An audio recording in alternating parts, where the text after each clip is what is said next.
There's something I want to share with you. But these things I have told you a lot of times. But since some of you seems not to have understood or not to remember, I try to remind you again about how to sit in a better, peaceful meditation. Number one, you meditate in group. You do group meditation, either in your house or in the center, the official center. It's always helpful when you sit together in meditation. To some of you, if you find sitting face to face more strong or more assuring, then you could do that. And before that, you should wash your face with cool water. Then you'll be more awakened during meditation. And before washing face, or after washing face, you could walk around for a while, preferably in the fresh air. For many of you, my teaching verbally is still very, very useful. So please try to watch more video, listen more to the tapes, and put them into practice. The reason many of you don't have the desired result in meditation because you do not put my teaching into practice. Many times I've seen that. For example, I've just tell you, come here, put everything else behind. Forget your families for a while. Forget everything else for a while. But then the next minute you come and ask me, my kid like this, my mother like that, my father sick, I am sick, everybody. You bring the whole village here. You allow only one ID card, okay? Other people are not allowed. And in here you are given special, button so that people know you are on retreat. It's number one for the organization of the seat places, because we have only how many seats in this theater. Number two, for security reason, for your own security reason. Because suppose anybody else who walk in here and try to, mess about or make noise. Because if everybody just walk in here, it's very difficult for the security members to work. Our security member, as well as the hotel security members. Do you understand? They have to do their work. If something happened to them, they will be in trouble. If something happened to us, they will be in trouble. And they will lose their job, they go to jail, they go to court and all that. You want to cause trouble to other people? No, of course not. We are here, we cause enough trouble already. I mean, for the organizer, for the security member, for everyone here who work to serve us, we should cooperate. But you never do. I mean, some of you, not all of you, thanks God. But just 1 person, 2 person, enough to spread dust around here and make trouble for me, and then in turn, I infect you with my temper. Lion roar method. You read in the Buddhist Bible that the Buddha sometimes used the lion roar method. He's supposed to use 48,000 method to teach the disciple. One of it is the lion roar method. And a lot of people keep asking me, Master, why don't you use that method for us? You seem missing something. Like you teach only one method. No, I teach 84,000 method. And the lion roar method you often experience, so don't ask me anymore. Okay? Yeah, the Buddhist people think it's some mysterious method that I don't teach. Keep asking me all the time. Because they read too much, on the Bible, in the Bible. The Buddhist Sutra says lion roar method. Didn't you experience that? All these 15 years? Yes? You still want some more of that? Okay, enough. I don't want to teach that often either. It's energy consuming. The reason why I talk a lot, not because I like to talk. If you know some of my friends before, or some of my, colleagues, or some of people who study in sometimes same teacher, same class with me, they know I never talk. And if people try to talk to me a lot, I would tell them off. It's not the place to talk, especially during eating and all that. And yesterday I saw one of my old, how you say it, fellow practitioner, and she reminded me that I used to, tell people not to talk to me during eating or meeting unnecessarily. Yes.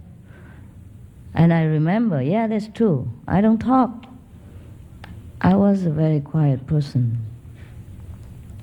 Not only in family, but in any ashram or in any gathering, I keep to myself. And she said, I am used to meditate 24 hours. Is that right, sister? Where are you? Yeah, she remembered me, but I did not remember her yesterday. She invited herself to my lunch, and that's how and that's how I remember her. But I do remember her now, because she was very lovely. She doesn't talk much, and she was a very good fellow practitioner. And after she reminded me, then I remember, because I don't even remember people. I don't talk, I don't interact too much with people anywhere. And I apologize to her for not remembering her, because I really didn't notice people. I told you also, I don't notice you so much, unless you have to work with me for a long time, and then of course I remember you. Yeah, I'll apologize again, sister. Yes, but she remembered me, and she came. Now, I say you should call me sister, not master, because we used to have the same teacher at one time.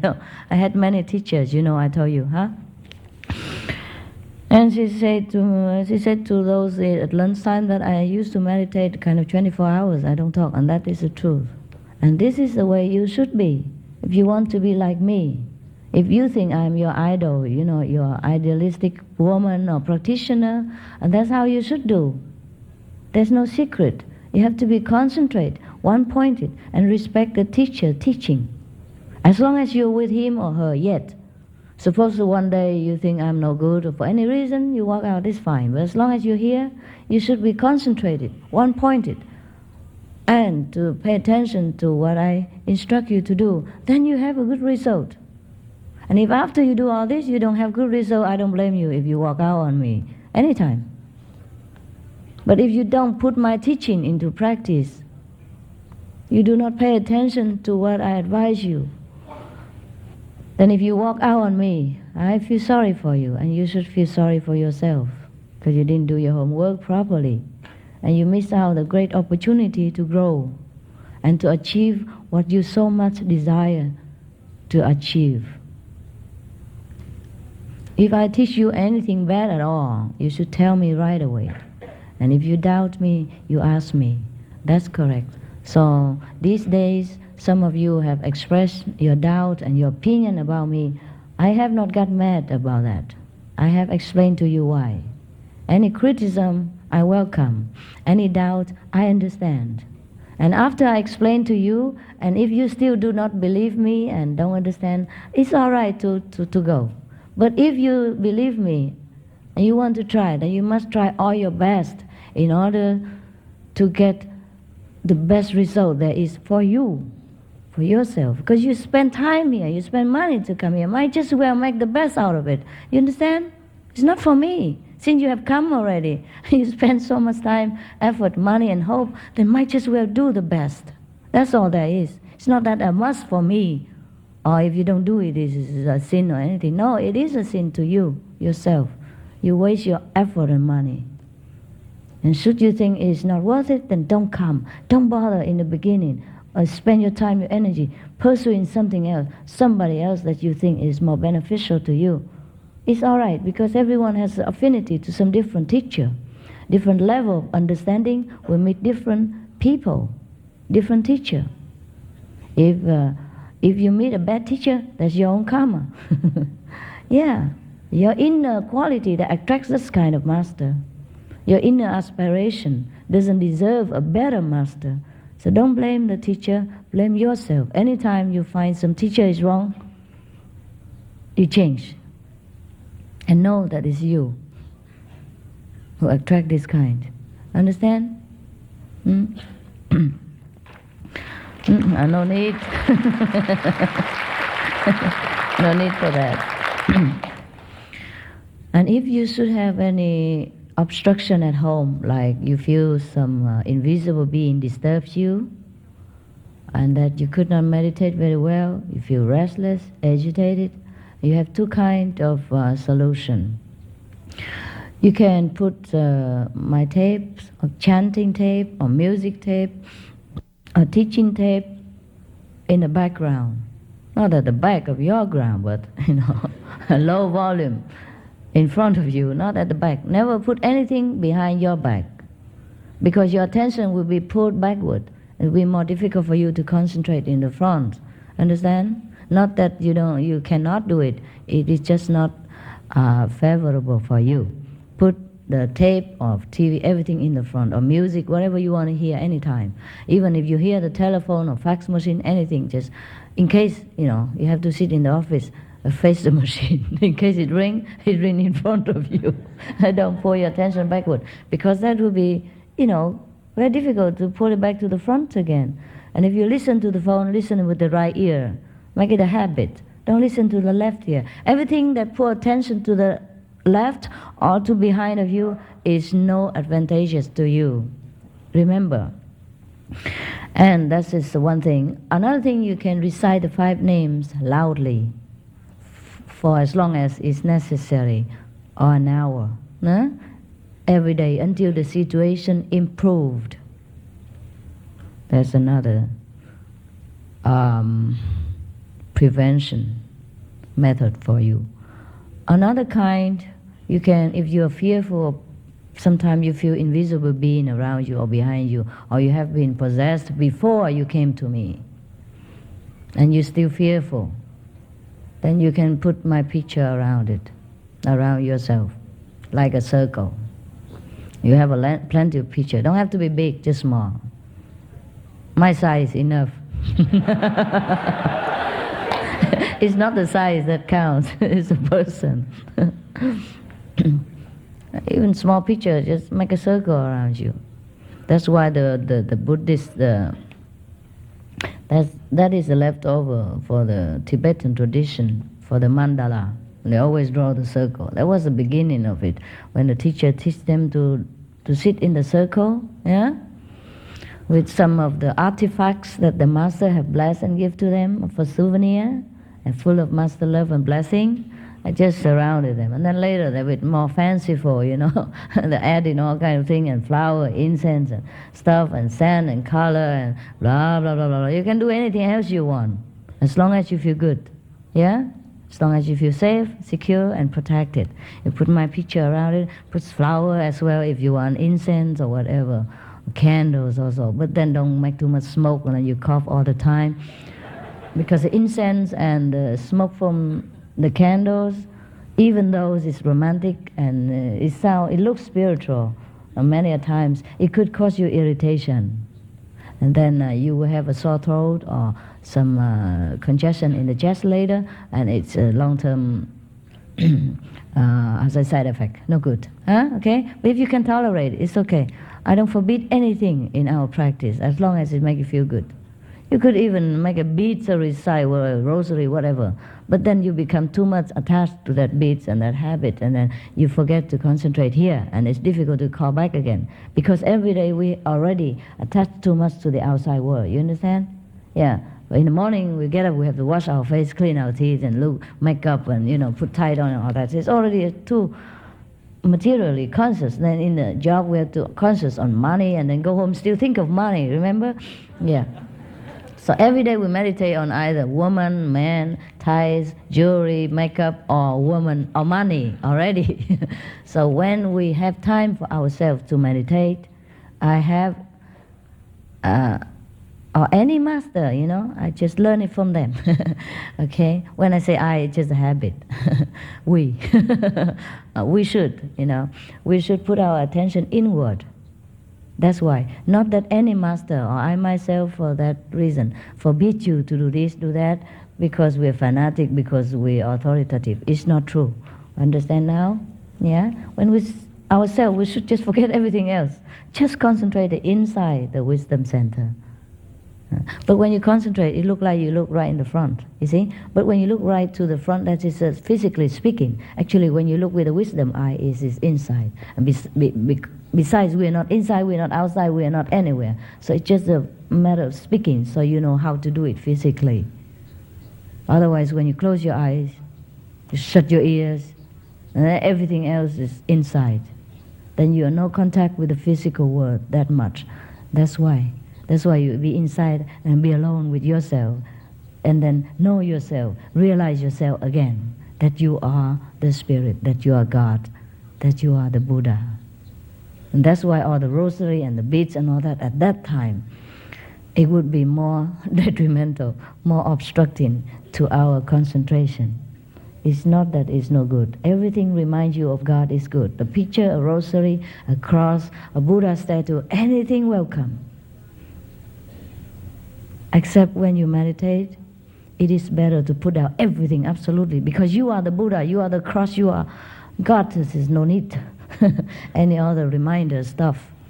But the mandala, it's just to protect you. Suppose when sometimes some of the people, some rare individual, have fear of the invisible being that disturbed them before, and the haunted memories still disturb them, or fear of darkness, then that's why in the old time they light a candle to meditate, so that person don't feel fearful. So sometimes I advise some of you to can leave the light on, and that's all right. But it doesn't mean that we have to do it all the time, or everybody has to do it. But then one learn from another and say, oh, I feel good after the candle is on and all that. And everybody does that. It just become a habit. It should not be that way. When you sit, you be alone. No need any artifact. No need candle, no need flower, no need incense. Everything is distracting you anyhow. The candle flicker. The incense smell and and then you sit there and you think, this is frankincense. I don't like it. I like sandalwood better. And then,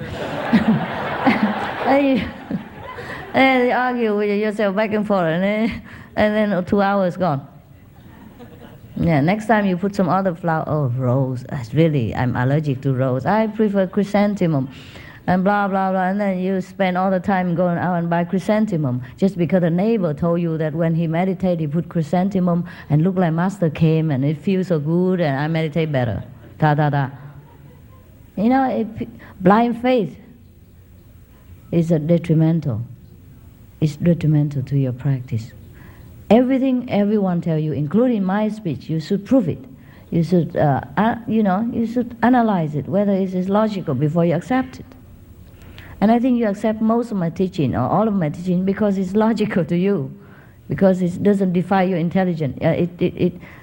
It accord with your intelligence, and with the common sense, with the most logic thinking you can think of, and that's why you accept them.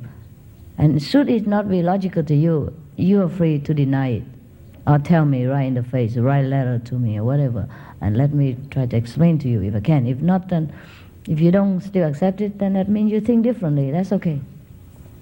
We all have a different choice to live our life and different choice of thinking. That's all right with me. But don't waste your time if you already know it is not for you. Okay, and if you're here, try all your best. Try all your best to do it.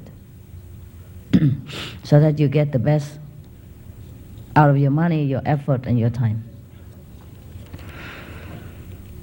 You can also massage your wisdom eye with a little oil, or alone.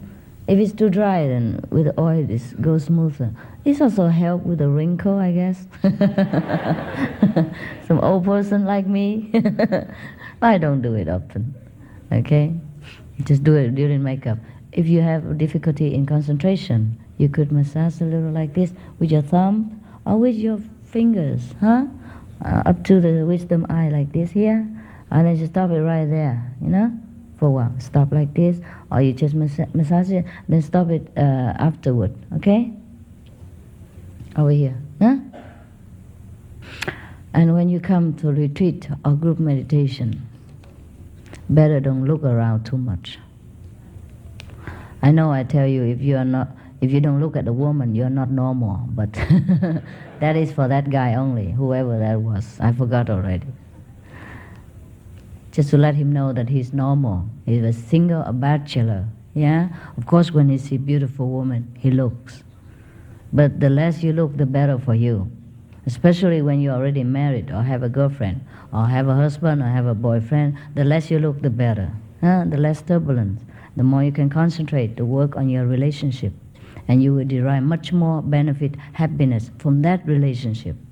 And it will boost your confidence and your enthusiasm to go on with everything in life, including practice spiritual meditation. Just don't indulge in all this physical pleasure too much, and then you'll be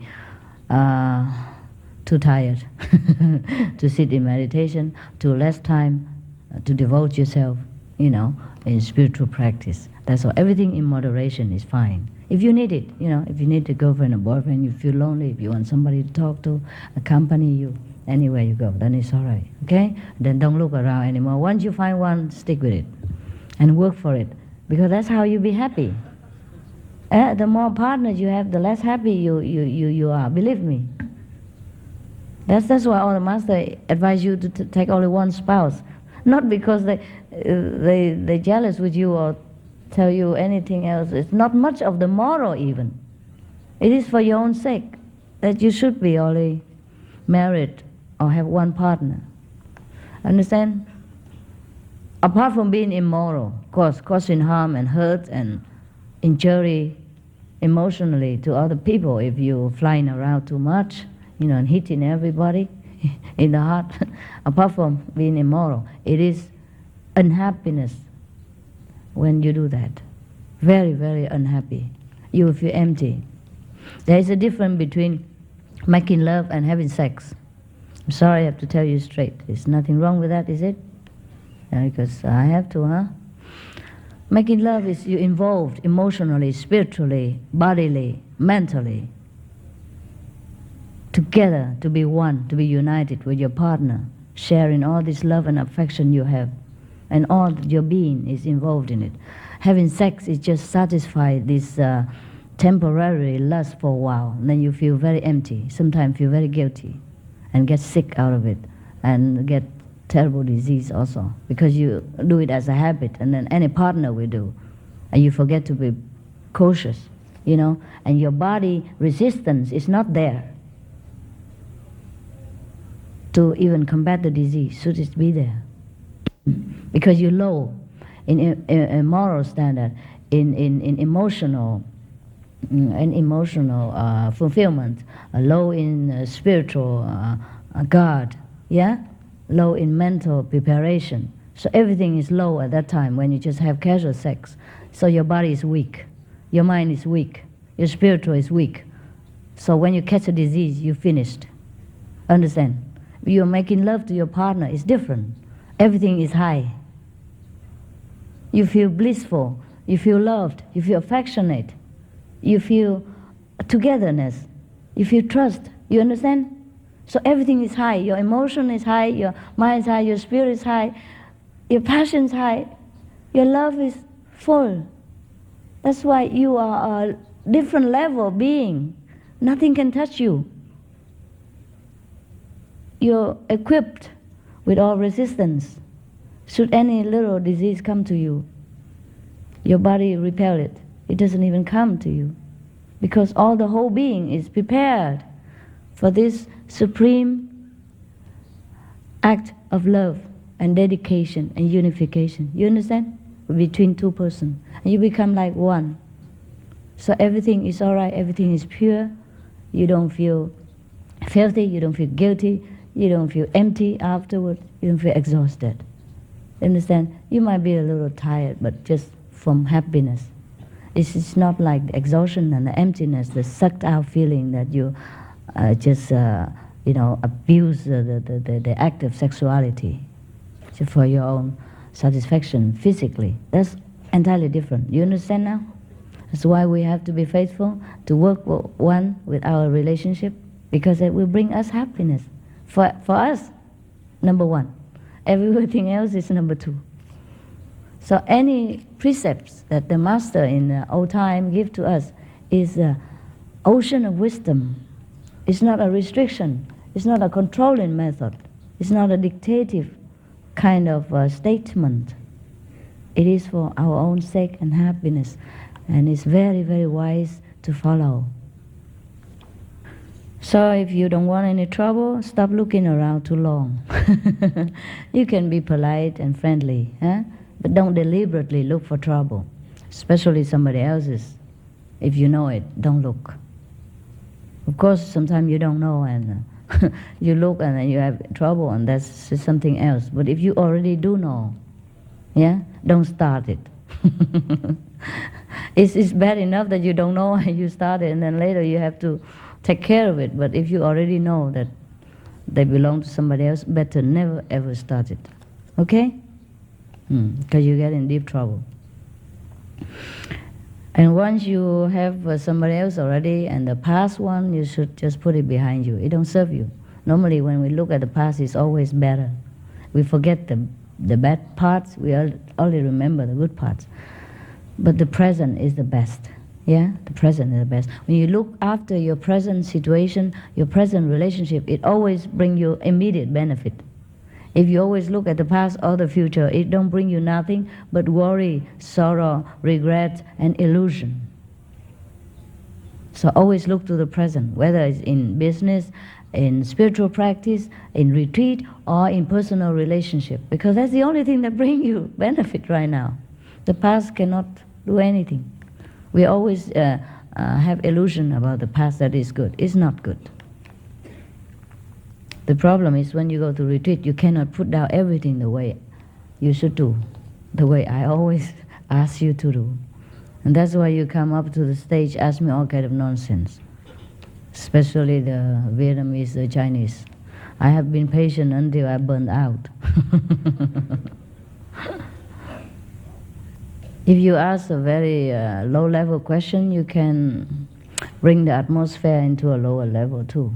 Throw dirt on everybody somehow. We'll be all affected. And I have to clear it in a different way. So please forgive me if I use a lion roar method sometimes. I could use another method, but, tiger roar method, tiger. If it makes any difference to you, I change.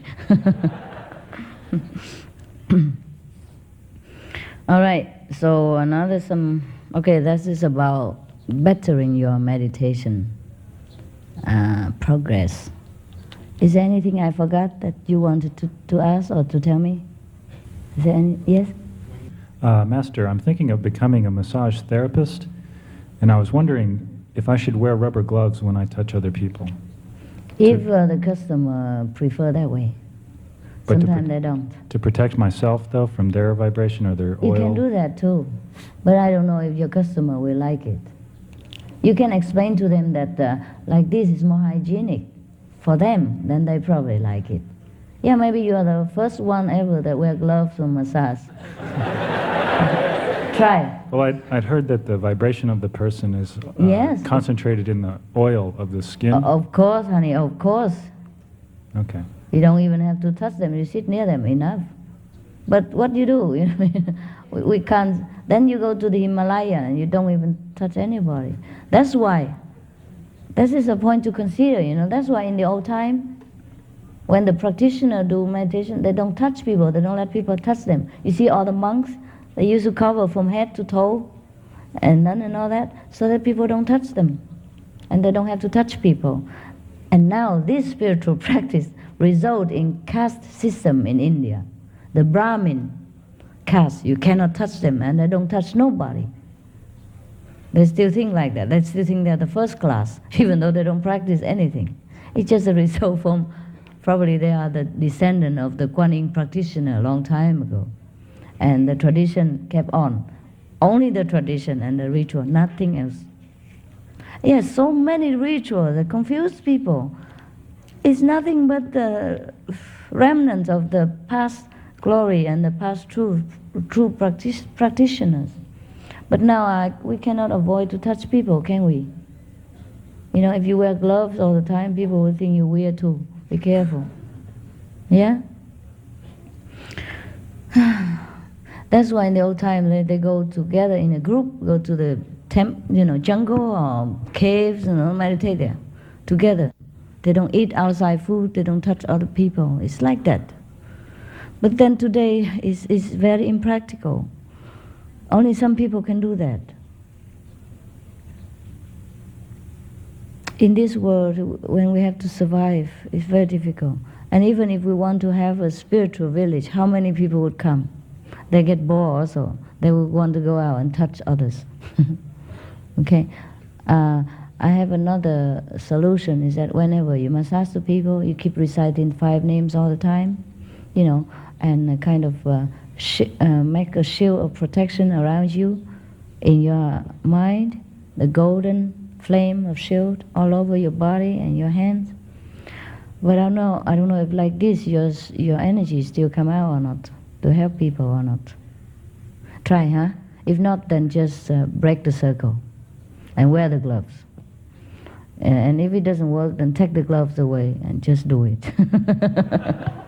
Recite the 5 names, okay? Thinking that you're doing it for God, and that the person who lay under your hands is God. But you have to be strong in that conviction, or else it doesn't work also. Okay? What else? Yes. Yeah. May I give something to one of your attendants for you? What is it? It's, lyrics to 2 songs I wrote in your honor. Songs, okay. Songs, all right. Yes. I thought it's something physical. I don't accept gifts, and don't make me break my vows of purity. Don't contaminate me. Thank you. Thank you so much. Thank you. I believe they are good, because the song you presented to us was fun. And the way you did it, everybody enjoyed. I enjoyed it very much. Did you? Yeah. Okay.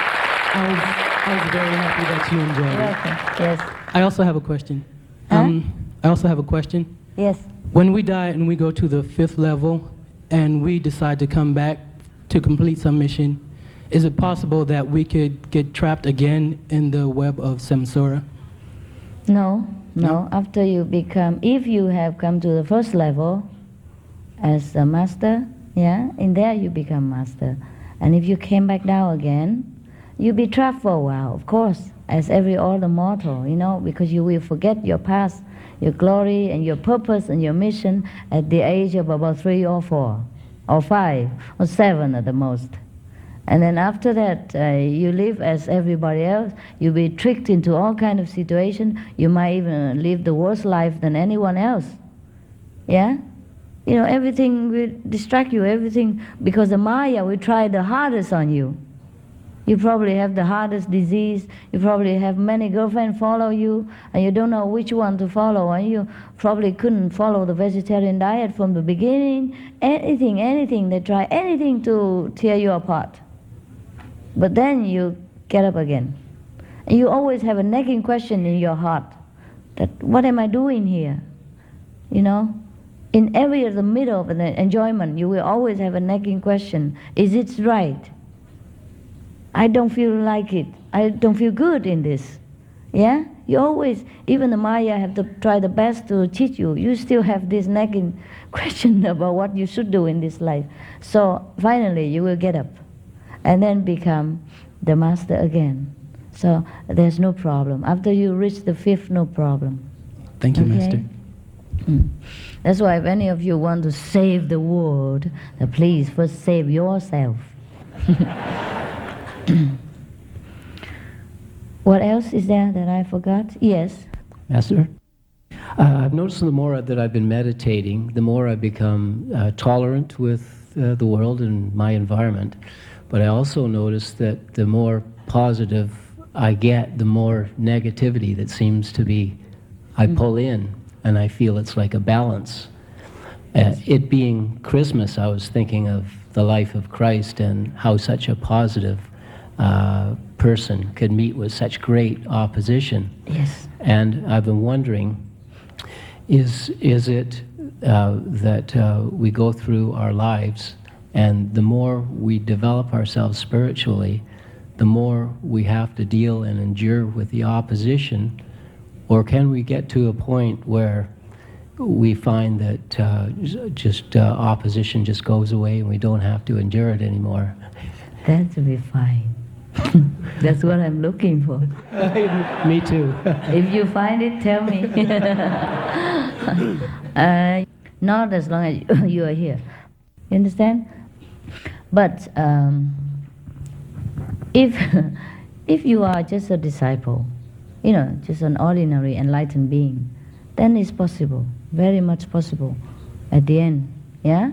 Or you go to the Himalaya, sit in a cave somewhere, and just radiate bliss and joy every day and eat lentil soup and rice. Because there they don't have anything. Transportation difficult. If you can use the word coconut every day, then you go to an island, and climb the trees and meditate under it every day. Or wait until the coconut come down. Otherwise, as long as we have to struggle in this world, you will find negativity just behind your heels, everywhere, every time. And especially if you are the master, deep trouble. This the strongest is there, The strongest negativity is around the master all the time. And if he cannot get the master, he get the attendants, or the one nearby, the family members, whatever. Yeah, and by the way, this is not a family business. As most in enterprise, like the father die, give it to the son. The son die, give it to the grandson or wife or whatever, etc. This is not a family business, as you would already realize. That's why many masters do not pass the mantle of spiritual inheritance to his son or his daughter or his wife or his husband, whatever. You understand? It is not transferable that way. It has to be earned inside, individually. It could happen that the husband, the wife, or the son or the daughter has attained this spiritual height, then it's okay. But it's not inheritable like other possession. Therefore, Jesus asked his disciple when he said, your mother come, your sister come. He said, who is my mother? Who is my sister? Only the one who do God's will like I do. They are my relatives.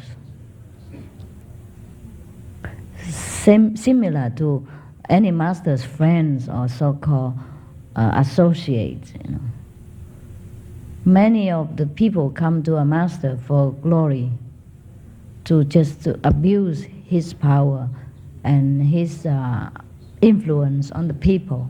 So they try hard to get near. I'm not talking about the disciple of the master, talking about the people outside who try to get in any situation so that they can glow for a while, because the master will know a lot of people, have a lot of influence, and sometimes the financial situation is good. Because any master, the disciple would support, financially. And if he say one word, he will have millions at no time. Not me. Maybe I'm not a master, maybe I'm not like that. What I mean is, even then, God give us in different way. I don't need it from the disciple. But many people who comes to any master would, for their personal gain, to be friend or whatever. I often experience that too. But I never learned. I always welcome everyone with my open arm until they kick me in the butt or something else. Then I realize, another one. My God, okay, goodbye. Sometimes it's difficult to say goodbye afterward because they already make themselves too well known to welcome into the master house, and other disciples, because of the master, because the love of the master and respect of the master, love and respect that person too. And the master can never tell the disciple how bad that person is, because this is below his or her dignity to talk bad about people, even if it's true or not true. So if you happen to see any my associate or any master associate, please do not involve personally. You understand? The master friend is not a master. And the master associate has nothing to do with master quality. The master cannot guarantee anybody who comes near him about his personal interest, personal quality at all time. even family members of the Master. You should not glorify them and look upon them in the light of respect for the Master because you will be disappointed and feel cheated and held Master sometimes responsible for it. It is not this way. The Master cannot be responsible at any time to your personal involvement to any of his associates or family members or friends, so-called friend or whatever. The Master is friend to anybody. The good and the bad, the sinner and the saint alike, because that's the business of the Master. The Master has to be like that. What do you expect the Master to be, right? But for yourself, you have to protect yourself. You have to discriminate. You should not associate the Master with any of his associates, because that will be a great illusion and delusionment for you. You will be disappointed, hurt, and cheated sometimes, many a times. I cannot pinpoint to you who, what, and when, but I tell you as a general guide, do not be misunderstood, do not be misled into this kind of situation. Understand? Yes, because the Maya are in many forms, always near the Master, and try to delude you and use the Master power and credit and good reputation for their own benefit. Sometimes the disciple also don't know, and anyone come and claims, oh, I know the Master because the Master once let me in her house and have dinner or something like that. Because the Master is the hospital. Sometimes that person come with another good person or good friend, and that good friend also don't know that person. It's just somehow associated, then they link together and they try to squeeze their way in, and then the other disciple think, oh, Master know that person, invite her one or him, and the disciple think, oh yes, my Master invite you? Oh, then you are my God too. You're my Master too. And then they invite him, and then later, because of this association, try to lend money or borrow or things like that, or cheat them into doing some service to them, which is immoral. Or maybe that guest of honor wasn't an honorable person, according to our teaching standard or the moral standard of the world. Then the Master cannot be held responsible for that. So you just be careful and intelligent, whomever you choose to associate with, understand? And do not hold me responsible for anything you do, for anyone who go near me or claim to be my friend, my guest, or whatever it is that have anything to do with me. I'm a very independent, private, alone person. But I welcome everyone, because I don't dig into their private life. I don't talk bad about people, even if I knew afterward. So you be careful, all right? We will have many guests, many people. They will look all distinguished and good and humble and respectful to me. But anything else behind my back, I cannot be held responsible. So don't think if my guests come, any guest come, is up to your taste and up to your standard. And it's up to my taste even, I cannot have that.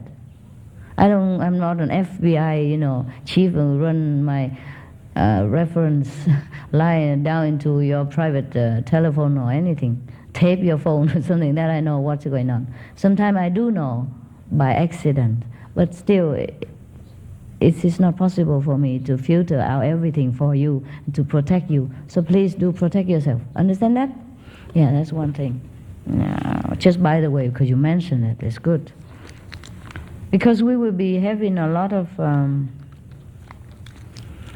conference and retreat, and a lot of people invite me here and there all the time, and you also sometimes come with me. Sometimes the inviting people are not the one who really invite. And the hosts are somebody else, and we did not know also. And the disciple did not know, and then they send me all the good reference, and then I have no reason to refuse. And then when I go there, it's somebody else that probably opposite to our teaching, or it's not up to our liking.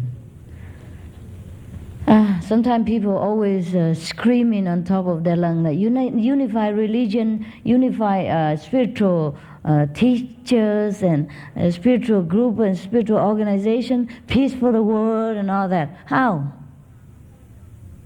I told you the joke already.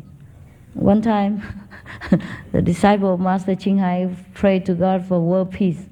Pray for a long time, you know, do all kind of possible position to to enthuse God for world peace, and then nothing happened.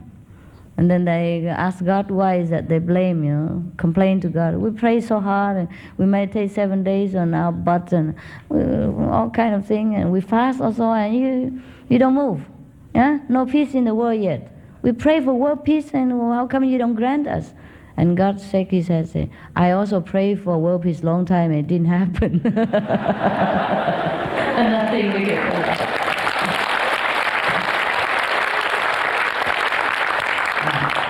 It's not possible.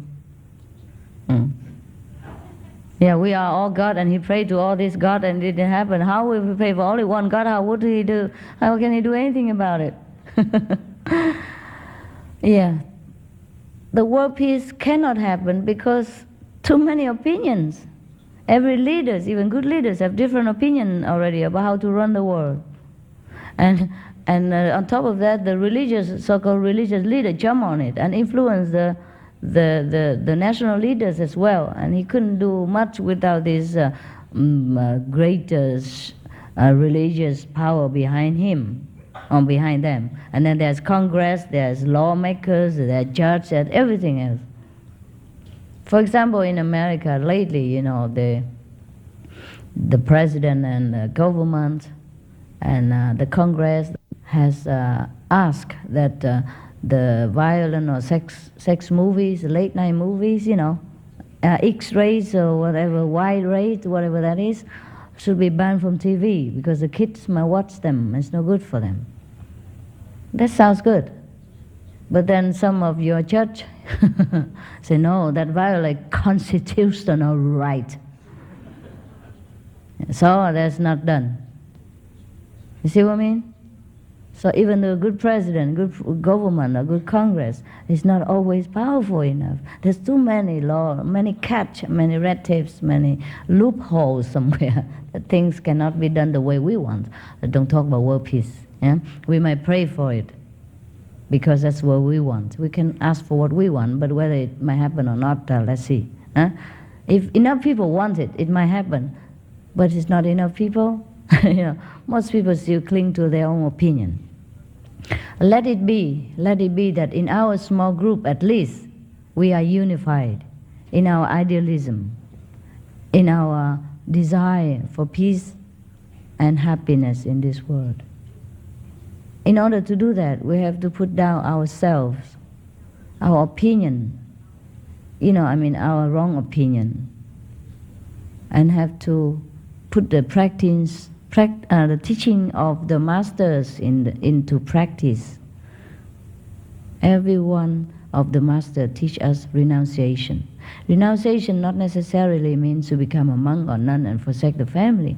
Renunciation means you forget it in your heart.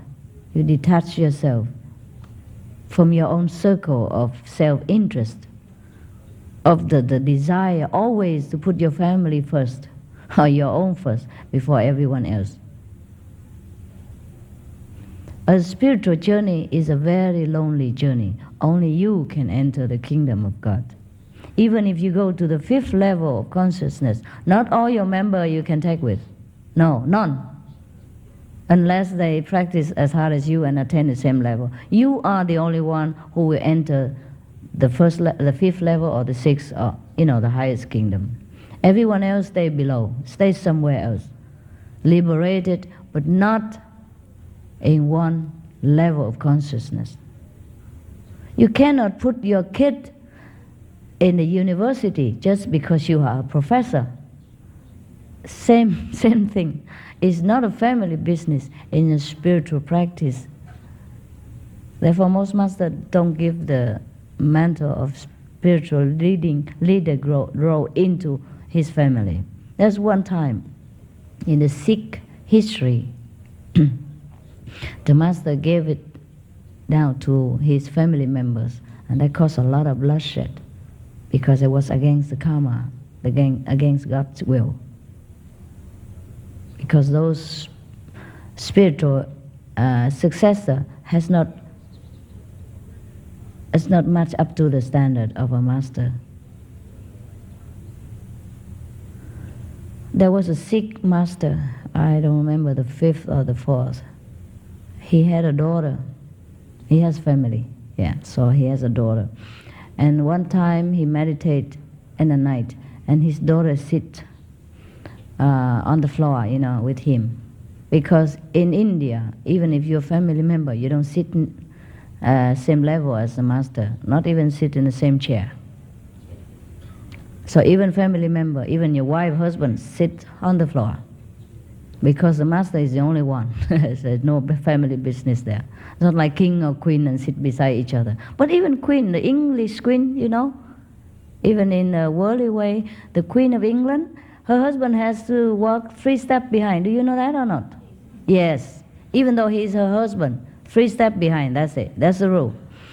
And in India, all the masters sit alone on a chair, and everyone else, including his mother and father, sit on the floor. That's the old tradition, not only in India.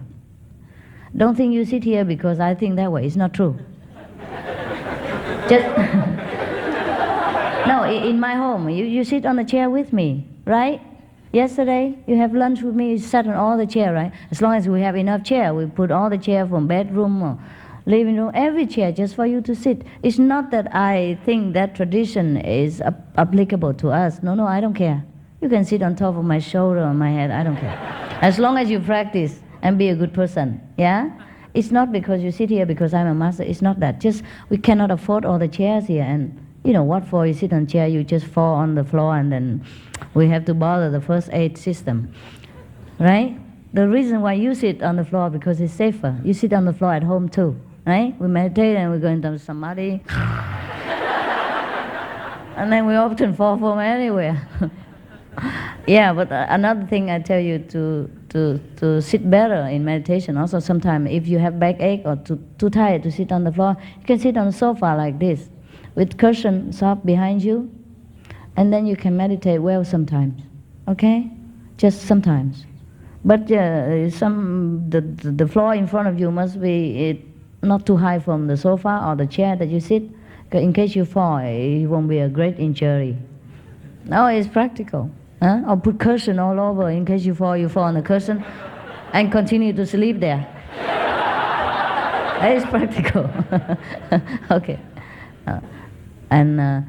All right, so where were we? The Sikh and the daughter. Okay.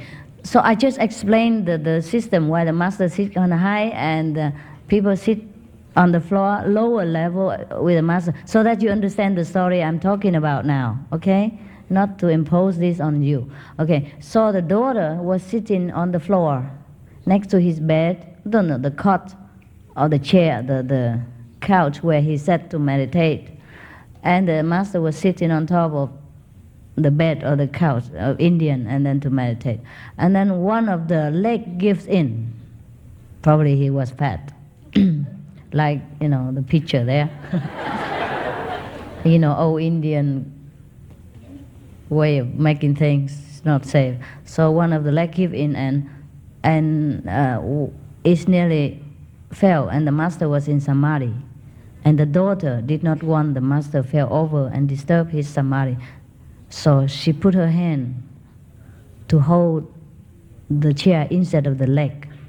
And the nail pierced into her hand and get bleeding. But she kept like that, out of devotion. She just kept on like that. Despite the pain and the bleeding, she kept on like that all night until the master walked out of samadhi next morning. So the master saw that and was very, very touched in his heart. And out of impulse and love, he said to her, "Anything you wish, I will grant." And she said, "Okay, I wish the spiritual mantra will be passed to my son and the next generation, into our family." And the master already promised, so he has to keep it. But his face becomes so green after that, because he know what's going to happen. He see the bloodshed and the harassment and the persecution that follows the promise. because that wasn't supposed to be so. The spiritual mantle has to be fairly passed on to whomever supposed to be the master. But the master can will that to happen too. Of course, he can pass on to anybody he wants. And since he has promised already, he grant any wish that she deserves, she wants. He cannot take it back.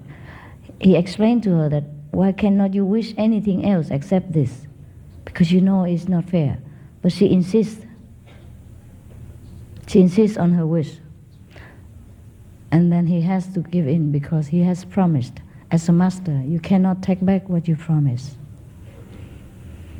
So that's how the Sikh masters after that has been persecuted, has been followed, hunted for many generations afterward. And so many bloodshed, so many sorrow upon the master and the disciples as well. And the Sikh religion only retained the religious teaching afterward, and no more lineage of spiritual heritage. So that's, I tell you this story to emphasize the thing I told you before, that it's not a family business.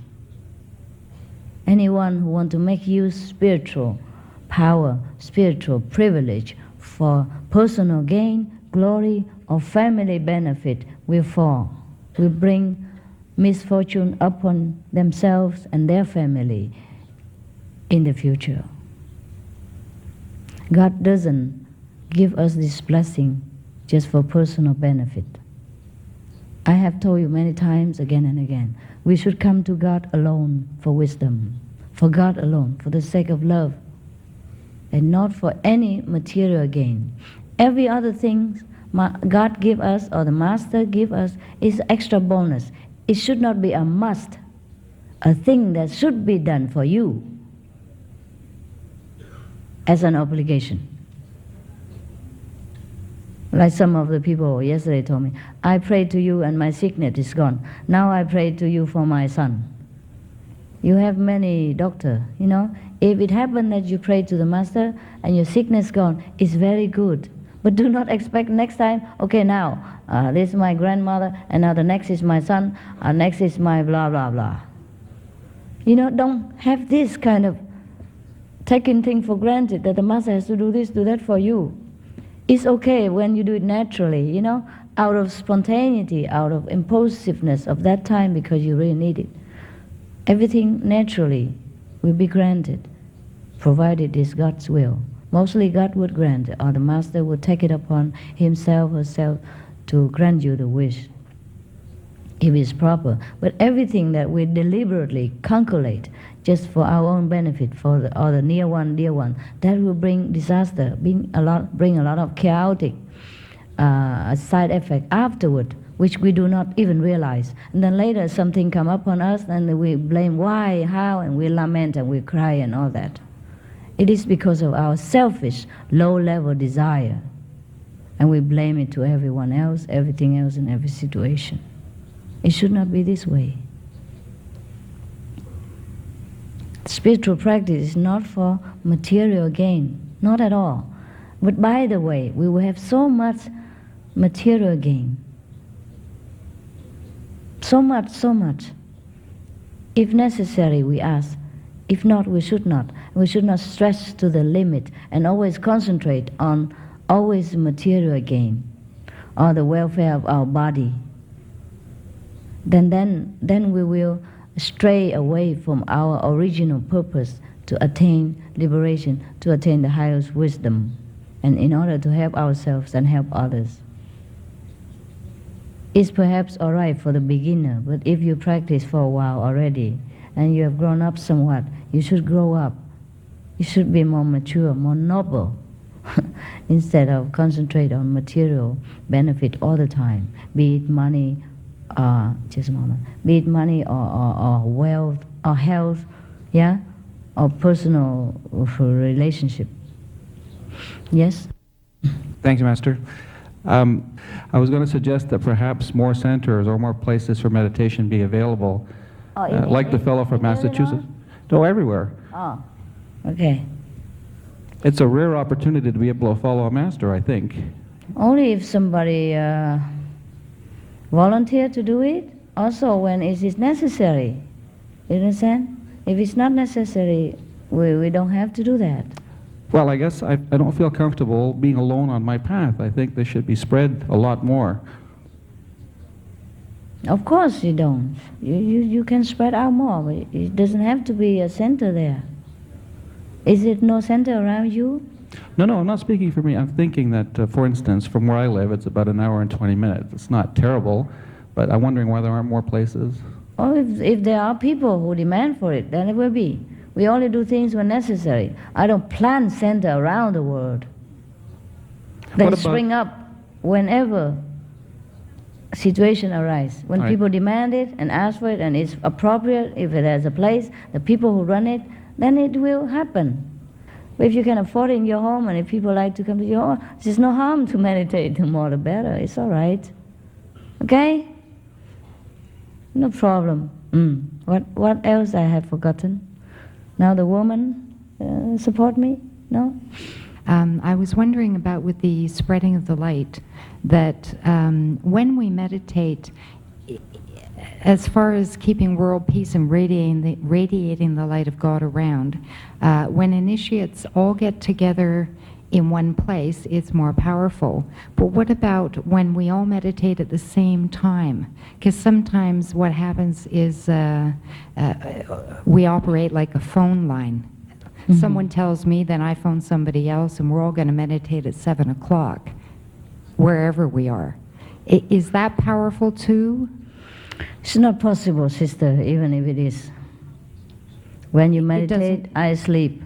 When I sleep, somebody else working. It's a different timing, different places all the time, and different convenience. It's not possible to meditate the whole world or the whole America even together at the same time.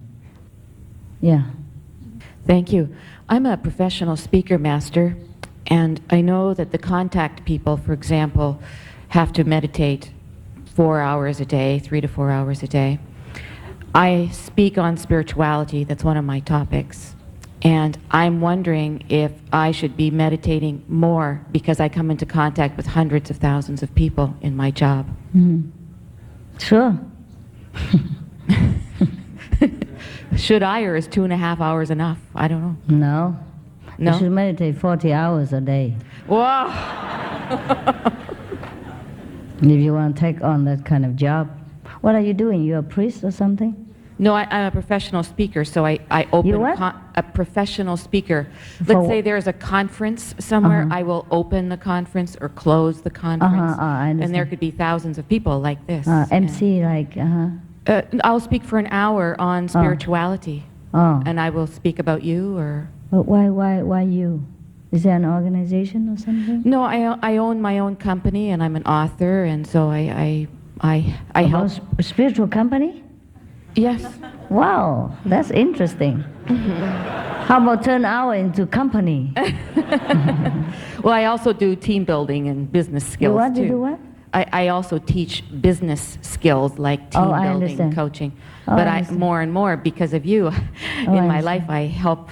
I speak on spirituality. Understand? Yes. So I often worry that I don't meditate enough. Yes, the more you meditate, the better, ma'am. Yes, for your spiritual strength.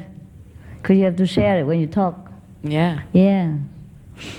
Thank you, Master. I wanted to ask about dreams. The what? What? Dreams? Dreams. Ah. Yes. During my practice, I know I have dreams and I go different places, but I very rarely remember them. Uh-huh. I often wake up and know that something has happened, but I just don't know what. Uh-huh. And I'm wondering if there's any method to help you remember your dreams. I think You wake up and you write it down. If you wake up at all, huh? Okay. Yeah. If not remember, it's fine too. It's fine too. Okay. Mm. All right. It's pleasant to remember, but it's not possible to many people. Okay, then you tell yourself before you sleep that, okay, if I'm going to dream anything, please remember, I will remember and I will write it down. Just keep repeating to yourself, and then one day you will remember. If you want it that badly. If not, I suggest you just forget it. We daydream is bad enough already. Okay. Who else? Before I met you, and before I was initiated, I already had the sound, Yes. but I didn't know it. Yeah. I didn't know what was. Yes. I thought that was high blood pressure, pressure because I suffer from that. So I went to the doctor, and I never get rid of that. So what is After I now? started making the Kuan Yin method, then I realized what was it. Good, good. But then all my back is moving when I make the Kuan Yin. All my spinal start Contrasting? and like That's a moving the Kundalini muscles, all moving. that, and that I don't know what is it. It's okay. It's Kundalini moving. It's Just good. don't pay It's attention. good. Don't pay attention. It's not good, but it's no good, no bad. Ah. Don't pay attention. It will regulate itself. Okay? Oh, okay. Don't pay attention. Thank you. Whatever you have a sensation in your body, don't pay attention during your meditation. That's the best, whether good or bad. Okay? Yes, Master. When I meet my friends again, they want still to meditate together. Oh. So the question is, if I can still meditate with them, they would follow their own way. If you want to, and then you meditate in two methods. No, I do now you do yours. meditation. Yes, they would do theirs. So is that possible? You want to, you can. They don't help you much, that's all, okay? Because only when two people and more sit in my names, then I'll be there with them. That's what Jesus said. When two people sit in different direction, it's a little bit pulling apart for you. But otherwise you can meditate anywhere with anybody, anyhow. You know, let alone your friends. Okay, you can meditate even on the bus and with dogs, with cats, or why not with your friends. In that sense, no problem, okay? All right. Master, I hear what you say about when the sound come from the left side. Sometimes I hear the sound from the right.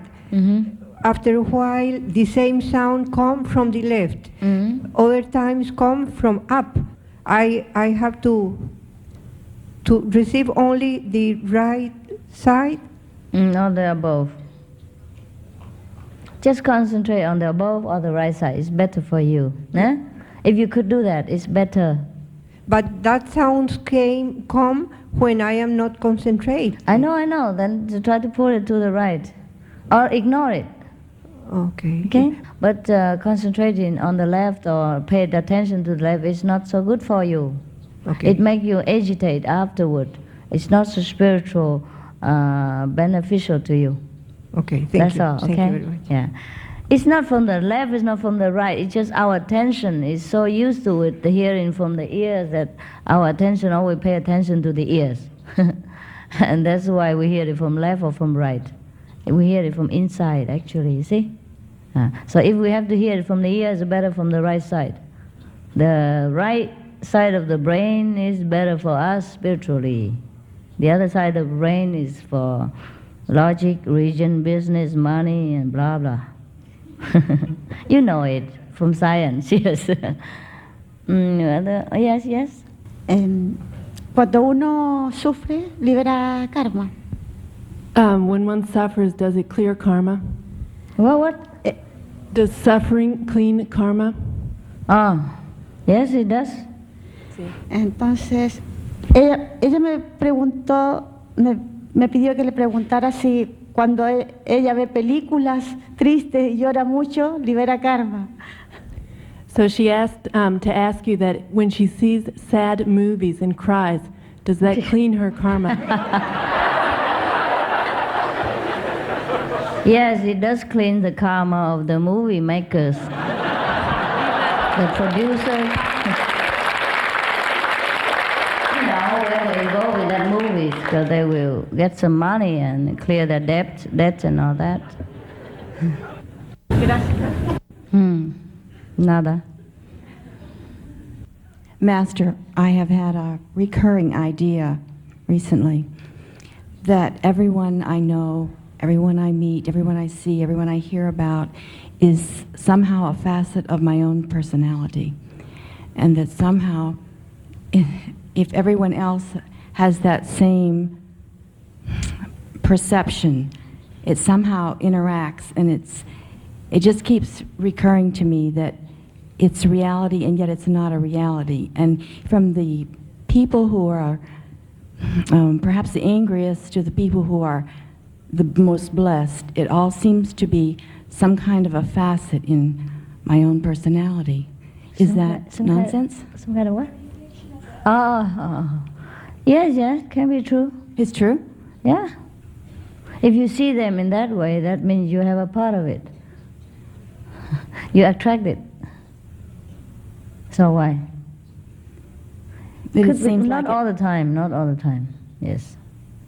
I just didn't know if that was part of the oneness or if that was just a... Just part of some part of yours before, but not now. Maybe in the past or in other lifetime or before initiation, and you can see it now, better, clearer than before. Before you don't see it, you were blind. Okay. Oh yeah. Meanwhile, you asked me about Jesus, right? Someone, yeah. But Jesus, that why such a positive and radiant personalities or being has to endure that kind of negative suffering, right? By his disciples. It's a dark age. As all the fishes his disciples have caught. Yeah, they hook them and they cross them and they chop them and they stab them. And all the butcher and prostitute and whatever that he has to initiate. And all the leprous and hemorrhoid people that touch him, embrace him and pray to him. Where do you think all this dead go? What do you think the master come here for? To drink tea and eat cookie? The master is a sacrifice lamb that is spoken in the Bible. The God personage, God personified to help his own children to lessen the burden of suffering so that they can be cleansed, purified, and go home, to be worthy to be the son and the daughter again in heaven. That's why the master has to suffer a lot. All the masters suffer. You name any master who don't suffer, they are fake. Yeah.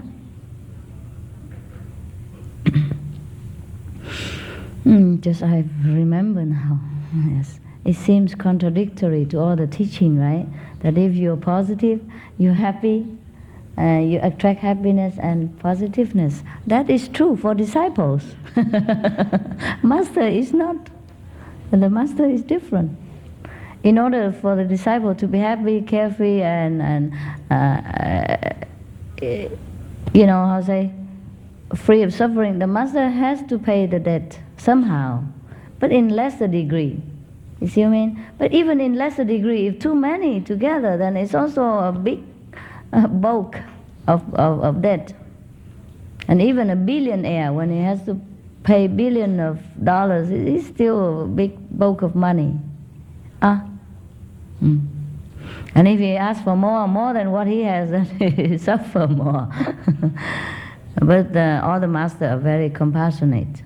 Even they know the road is suffering, they still do it. They have no choice. That's their quality. Sacrifice and love is their quality. They can't change. Yeah? Nothing can frighten them out of this job. They just continue. That's the way it is. Okay, what else? Yeah. Hi, Master. Okay. Master, if you ascend, can you still help us? Can. Yes. That we've spoken of many days already. Huh? Because you are so pure that you are in very high level, and the Christ was like that and he ascended. And that's my question. You That still can help? ascend, mean go up? Yeah. Yeah, still. I told you yesterday already. Oh, okay. We already, I say the master is not the body. Is the, The real master is not the body. Therefore, even the body goes, the connection remains, yeah? And the transformation body is still here. The body is only for interaction right now, for the physical contact. So you can see, you can talk, you can pour out your problem. That's the only purpose, and also to suffer. It's the only purpose of the physical body of the master. There's no need. The master don't need a physical body to help anybody. You understand? But in order for the master to contact with the physical beings, he has to be in a physical body as well. That's the only purpose. But once the contact is made, yeah, every disciple has a transformation body of the master, because the master has 1,000, million, trillion of bodies. Can be limitless of bodies. Each one is assigned to one master. So 24 hours, take watch of that disciple until he grows. Okay? So it doesn't matter if the master is still here or not, there's no question. Yeah. Bonjour maître. Bonjour. Moi, c'est pas vraiment une question que j'ai, parce que tout à l'heure j'avais 2 questions, mais j'étais en train de penser et mes 2 questions ont été répondues à l'instant. C'est plutôt quelque chose que j'aimerais dire. Au début, j'avais beaucoup de questions. Je pensais à toutes sortes de choses, toutes sortes de questions en ce qui concerne le monde, en ce qui concerne toutes sortes de choses. Et toutes mes questions ont été répondues les uns après les autres. Dedans, hein? Oui, à l'intérieur. Puis à travers vos cassettes, vidéos, les livres, etc. C'est vrai. Moi, ce que j'aimerais dire ça, parce que je sens que c'est important que je dise ça en tant que tel, c'est que tout ce que Maître dit est de la plus grande importance. Même la moindre petite chose, il faut la prendre important puis la garder en tant que telle. Vous êtes gentil. Très gentil. Parce que c'est dans son enseignement est contenu tout ce qu'on a besoin pour réussir, et dans la méditation est contenu tout ce qu'on a besoin pour réussir, et particulièrement on a tout là-dedans pour passer ce qu'on appelle l'âge d'or qui s'en vient en tant que tel. Donc il faut vraiment prendre tout au sérieux, la moindre petite chose. J'aimerais aussi vous remercier de nous avoir apporté un cadeau aussi merveilleux. J'aimerais vous remercier d'être venu nous sauver en tant que tel. Je sais pour les autres, mais pour moi en tant que tel, c'est comme ça que je me sens, parce que j'étais dans un monde perdu, ayant toutes sortes de questions.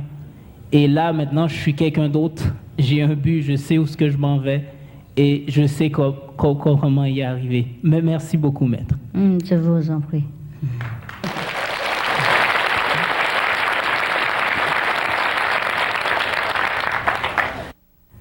Hello, Master. I really agree with this guy. That's what I think too. I would like to say that I'm initiated since 1 year, and I don't have a lot of experience, but all my life around me is more beautiful. Yes. I feel more noble. Yes. My relation is better. My family too, and I think this is the real miracle. Yes, yes. And later, the experience, I think, will come if I continue to practice. Yes, of course. Some people have experience every day, inside, light and sound. Some people have just sound, and the light is faint or dim or only occasionally appear. Some people have light a lot and sound very dim. It's due to concentration. Yeah. And also, concentration power is different from each person, and karma and background and integration with other, and all kind of things. And the people and the thing they contact with, and sometimes they eat impure food without knowing also, yes, and associate with somebody who is too heavy karma without them knowing, yes, and etc., yeah. But when even in such a case, their life changed drastically for the better all the time, and they become more loving, wiser, and more free from the burdens of attachment and greed and lust and sorrow of this world. That is the fruit of the real intelligent diligent and honest practitioner. We have to practice in order to have this benefit. I really think this is the way to change the world, to change ourselves. Yes. This is the only solution, I think. Yes. And I would like to thank you for all this change and the courage you have to do all this work and all the Thank method you yourself. give to us. Thank you. yourself. And I'm very proud that you are a woman, and it's very important, I think, at this Oh, time. really? Yes. Yeah.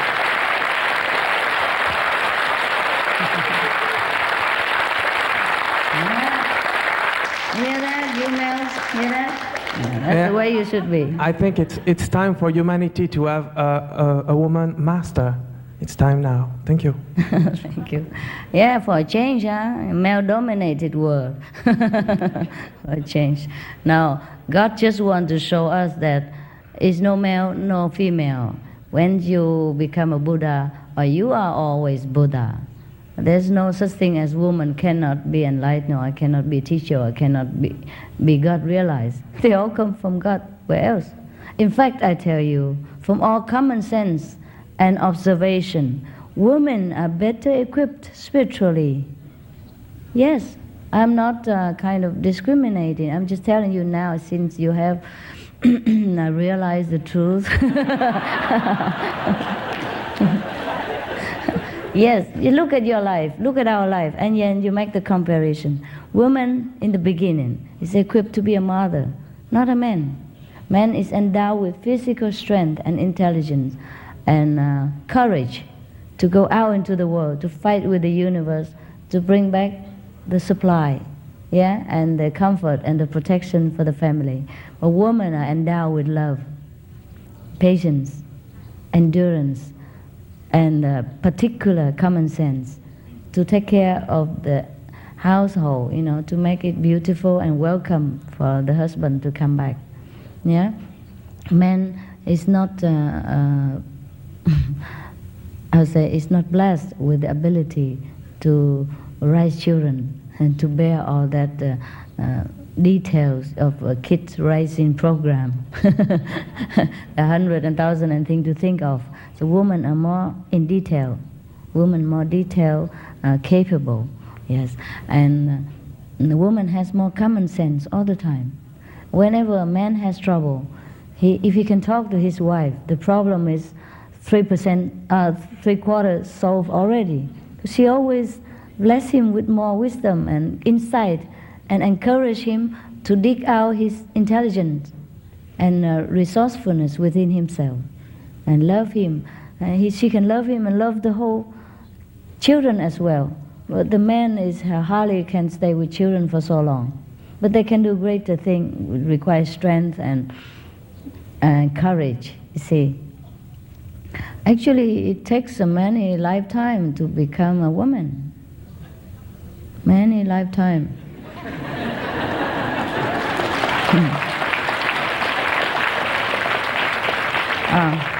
Many lifetime of male experience to enable you to become a woman. Yes, men had to gather a lot of information, a lot of common sense, a lot of experiences in order to be a woman, to be able to raise another human being that is God incarnated. In order to bear that burden for 9 months, sometimes many burdens. Yes, without complaint, with all love and with all patience, with all excitement and expectation of a new life to come. So man is not endowed with all this patience and common sense. So in fact, a woman is more spiritually advanced. That's why all the suffering comes to the woman and she can bear it. She can bear the PMS, the menstrual pain, the labor pain, the bearing pain, you know, and inconvenience of a year long or 9 months, in some case longer, some case shorter, and she can bear the burden of raising children for 20 years at least. It's easy to go out and earn money, I tell you, it's more clean cut and less responsible, less bothersome, less nerves cracking, yeah? You are with the kid every day, 24 hours. But the woman can do that. That's why women and children are more close. And that's why sometimes men are jealous with his wife when the kids are born. Because they're so close to each other. They talk, they eat, they chat all day long, and the men feel kind of left out. So, women do have to be careful. After you have kids, try to protect your husband's jealousy, you know. Because he has the right to. Suddenly there's some being coming between them.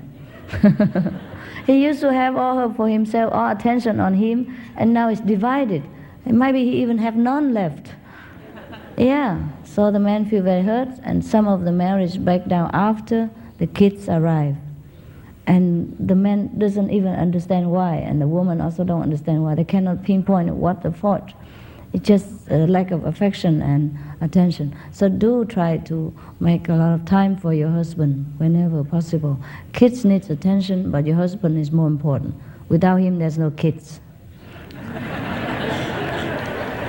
And even without him, what would you do with the kids? You know, it will affect their future too, without a father. Huh? So for everybody's sake, take care of your husband. Huh? He's number one, anytime, all time.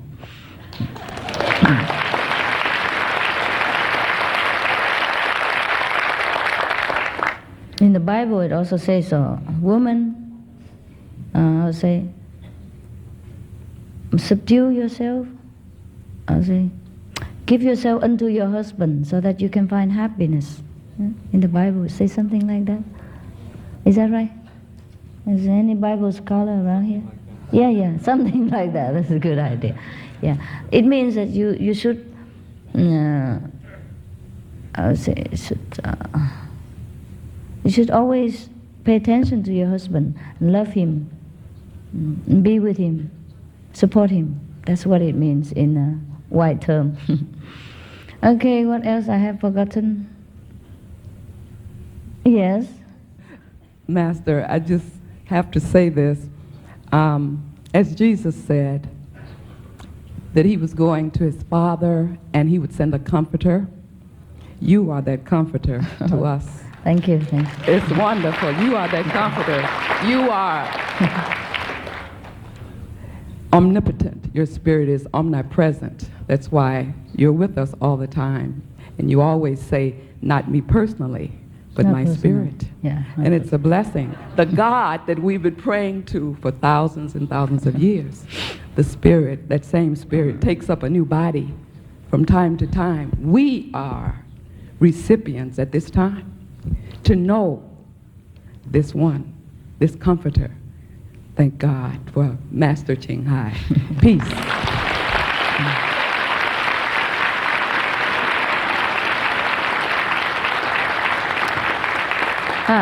Any direct praise always embarrasses me. But never mind, let it be true. Huh? Hope that be true. According to your experience, it is true. According to my knowledge, I know nothing about it. If it be true, if it serves you, it makes you happy and secure and bring you back to heaven, that's all that counts. Huh? Doesn't matter I know it or not know it. I just be the very ignorant instrument. And the more ignorant, the more happy I am. I can do it. If I see too much of the suffering waiting for me and ahead of me, behind me, in front of me, I say no. I see scared. Yeah, we feel scared sometimes, you know, if we know too much. So God normally don't tell me too much suffering in advance. He just wait until the moment and say, here you are, you're on your own. Okay, is there anything else? Okay. Hi. I have a question about, Buddha said it's a blessing to keep good company, and you just said it also. My brother... Keep company? To keep good company. Oh, yes. Saintly people. Yes. My brother, who I was really rotten to as a child, just moved to my town. Yes. And he has a lot of heavy karma. He has a lot of bad habits, and he's kind of a wild man. Mm-hmm. And I love him very much. Mm-hmm. I'm kind of torn between whether or not I should spend a lot of time with him, because I'm a new initiate and I need to get stronger in my practice. Understand. Yes. But I want to because this is the first time we've lived close to each other since we were children. Oh, and now just I'm- on time, huh? Yeah. Okay, brother, you have to spend a lot of time with your brother. Yeah, maybe you can change him. And in teaching you, you will grow. Teaching him, you will grow too. You grow to understand many things that you did not understand before. God will help you. The Master Power will empower you to say things of wisdom and of love so that he may change to your liking. Then you will be real brothers. Yeah? And if you cannot, it's okay. You still have to love him for the choice that he made to live his life. But, you have to live your life as well. And to be more close to the real brothers so that you get strength and, you can fit the other one. Don't worry about it. Okay? Thank you. You're welcome. All right, kids. Oh, brothers, sisters. Father, mothers. Time to take care of our solar plexus center. Go eat. I haven't eaten anything since yesterday. And I still don't feel hungry, but I think you do. Huh? Don't you? Wow, that's a miracle number 2. Miracle number 1 happened at lunchtime, that you ate all the things that they cooked.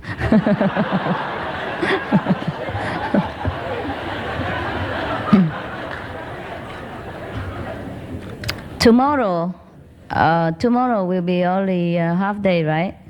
Okay. I'm glad I took care of all of you last night. So today we just meditate together or talk nonsense, chatting around unimportant things, like brother say. And tomorrow after lunch, we have to get ready for the evening. Huh? Okay, so be prepared for tomorrow.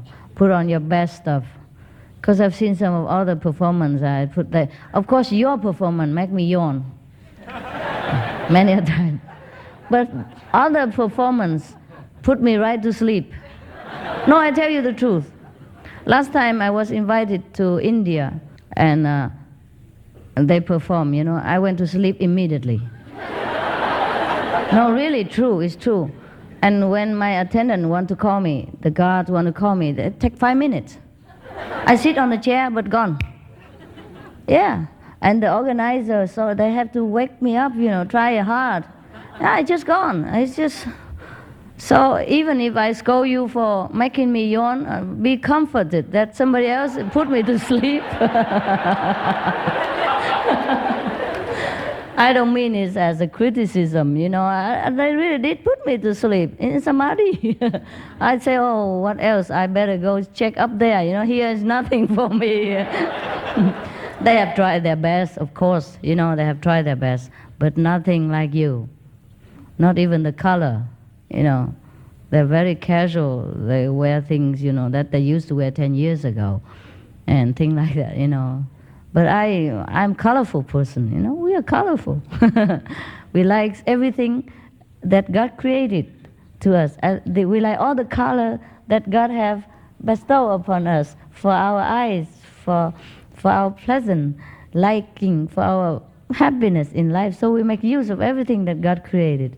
That's why we're colorful, we're happy. I like it that way, and we will still remain that way. Every other thing put me to sleep, very quickly. Yeah, I sit on the chair, lots of dignified people around. They invite a lot of people, not just us. There is a spiritual organization. They're also very charitable, very famous in Pune. First, their name is Pune, the city. When they invited me, they put Pune, so I thought it's another city as well. Yeah, the name is different, the organizer different, and the city is different. So I didn't have no suspect. And when I go there, their group performed something, and then I just went to sleep right away. So at least you're a little bit better. You just make me yawn only, huh? So try your best tomorrow, huh? Whoever be in the performance tomorrow, the supply in performance, please try your best. Don't make me sleep, huh? Okay, huh?